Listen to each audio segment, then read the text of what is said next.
बिस्मिल्लाहिर्रहमानिर्रहीम। अस्सलामुअलैकुम। सबसे पहले दरूद पाक, अल्लाहुम्मा सल्ली अला मुहम्मदिन व अला आलि मुहम्मदिन व बारिक वसल्लिम। हमारी जो आज की वीडियो का मौजू है ना, उसका नाम है हज़रत सुलेमान अलैहिस्सलाम की वफ़ात का वाक़या। तो कोशिश करके तवज्जो के साथ वीडियो को पूरा देखिएगा।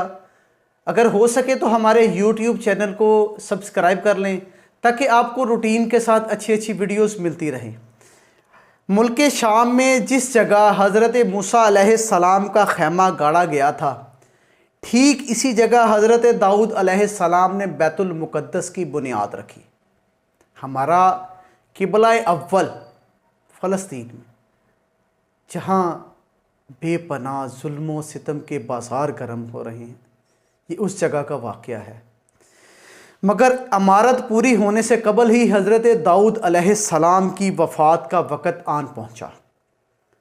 तो आपने अपने फ़र्जंद हज़रत सुलेमान अलैहिस्सलाम को इस इमारत की तकमील की वसीयत फ़रमाई कि आप इस इमारत को पूरा फरमाएंगे। चुनाचा हज़रत सुलेमान अलैहिस्सलाम ने जिन्नों की कौम की ड्यूटी इस पर लगा दी कि तुम लोगों ने इमारत को मुकम्मल बनाना है, और इमारत की तामीर होती रही यहाँ तक कि आप यानी कि हज़रत सुलेमान अलैहिस्सलाम की वफ़ात का वक़्त भी आन पहुँचा और इमारत मुकम्मल ना हो सकी।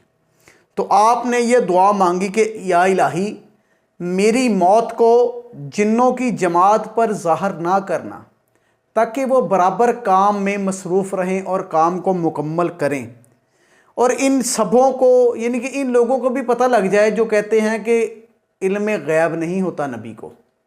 ये अल्लाह पाक का बेहतरीन फ़ैसला है कि हमारे अंबिया कराम को गैब का इल्म है।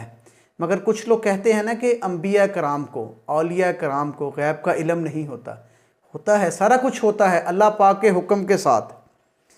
ये दुआ मांगकर आप मेहराब में दाखिल हुए और अपनी आदत के मुताबिक अपनी लाठी टेक कर खड़े हो गए। अपनी लाठी को टेका और टेक कर खड़े हो गए, और इसी हालत में आपकी वफ़ात हो गई। मगर जिन मज़दूर ये समझकर काम करते रहे कि आप ज़िंदा हैं और इसी हालत में काम करते रहे मुसलसल, अरसा दराज तक आपका इसी हालत में खड़े रहना जिन्नों के लिए बाइसे हैरत इसलिए नहीं था कि बारहा वो देख चुके हैं कि आप 1 माह, कभी कभी 2 माह बराबर इबादत के लिए खड़े रहते हैं। गर्ज 1 साल तक वफ़ात के बाद, 1 ईयर, 1 साल तक वफ़ात के बाद आपकी लाठी के सहारे खड़े रहने के बावजूद जिन्नों को इस बात का इल्म नहीं हुआ। मगर लाठी को दीमक लग चुकी थी, उस लाठी को दीमक ने खा लिया था, इसलिए आपकी लाठी गिरने की वजह से आप ज़मीन पर आ पड़े।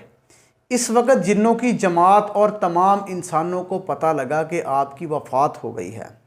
अल्लाह पाक ने कुरान मजीद में इन अल्फाज को इस तरह बयान फरमाया है, फिर जब हमने हज़रत सुलेमान पर मौत का हुक्म भेजा तो जिन्नों को इनकी मौत दीमक ही बताई, दीमक नहीं बताई जो इस असा को खा गई, यानी कि उनकी लाठी को दीमक खा गई, उसने उनको मौत का बताया।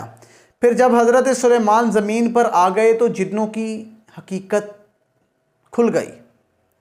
अगर वो गैब जानते होते तो इस ज़िल्लत के अज़ाब में इतनी देर तक ना पड़े रहते।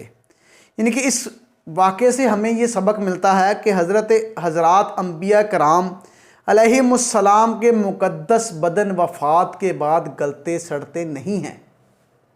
यानी कि वो लोग इस पर गौर करें जो कहते हैं कि अल्लाह माफ़ करे, अंबिया कराम, औलिया कराम वो मट्टी में मिल गए और गल सड़ गए। मुआज़ल्ला, इन्हें ऐसी बात नहीं करनी चाहिए, क्योंकि आपने अभी अभी सुन लिया है कि 1 साल तक हज़रत सुलेमान अलैहिस्सलाम वफ़ात के बाद लाठी के सहारे, अपने असा मुबारक के सहारे खड़े रहे, और इनके जिस्म मुबारक में किसी किस्म का कोई तगय्युर रोनुमा नहीं हुआ। यही हाल तमाम अंबिया कराम और इनकी कब्रों का है। इनकी कब्रों को मट्टी नहीं खा सकती, ज़मीन की मट्टी इनकी कब्रों में से इनके जिस्म को नहीं खा सकती। चुनाचा हदीस शरीफ में है, बेशक अल्लाह पाक ने ज़मीन पर हराम फरमा दिया है कि वो अंबिया के जिस्मों को खाए, लिहाजा अल्लाह के नबी ज़िंदा हैं और इनको रोज़ी दी जाती है।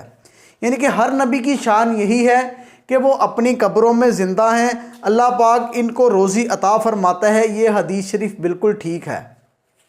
इसलिए अहले सुन्नत यानी कि हमारा अक़ीदा यही है कि हज़रात अंबिया कराम अलैहिमुस्सलाम अपनी अपनी मुक़द्दस कब्रों में हयात जिस्मानी के साथ मौजूद हैं। और अल्लाह माफ़ करे, कुछ लोगों का अक़ीदा ये भी है कि वो मर कर मिट्टी में मिल गए। इसलिए गुस्ताख फ़िरका अंबिया कराम की कब्रों को मिट्टी का ढेर कहकर इन मुक़द्दस कब्रों की तौहीन और बेअदबी करने की कोशिश में लगा रहता है। यानी कि हद हो गई है कि आलम इस्लाम की इंतहाई बेचैनी के बावजूद, अल्लाह माफ़ करे, गुंबद खज़रा तक को मस्मार करने की ख़बरें चल रही हैं। वो कई ऐसे, क्या कहूँ उनको, खबीस लोग मौजूद हैं जो कहते हैं गुंबद खज़रा को ख़त्म हो जाना चाहिए। अल्लाह पाक उनसे हमें बचाए, मगर ये अल्लाह पाक का ख़ास करम है कि वो इस प्लान में कामयाब अब तक ना हो सके हैं, ना हो सकेंगे। हज़रत सुलेमान अलैहिस्सलाम की 53 साल की उम्र थी, 53 ईयर, और 13 बरस की उम्र में आपको बादशाही मिल गई थी और आप 40 बरस तक तख्ते शाही पर जलवा कर रहे।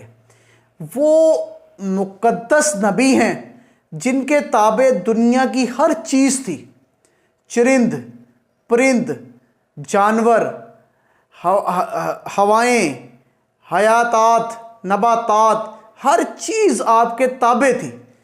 आप जानवरों की, इंसानों की, मुख्तलिफ़ किस्म की चीज़ों की आवाज़ों को सुन लिया करते थे। आपकी उम्र 53 बरस थी और आपका मज़ार अक़दस बैतुल मुक़द्दस में ही है। अल्लाह पाक हमें अंबिया कराम की तौहीन करने से बचाए और हमें इन लोगों में शुमार फरमाए जो इनका अदब करते हैं। आमीन। जज़ाकल्लाह।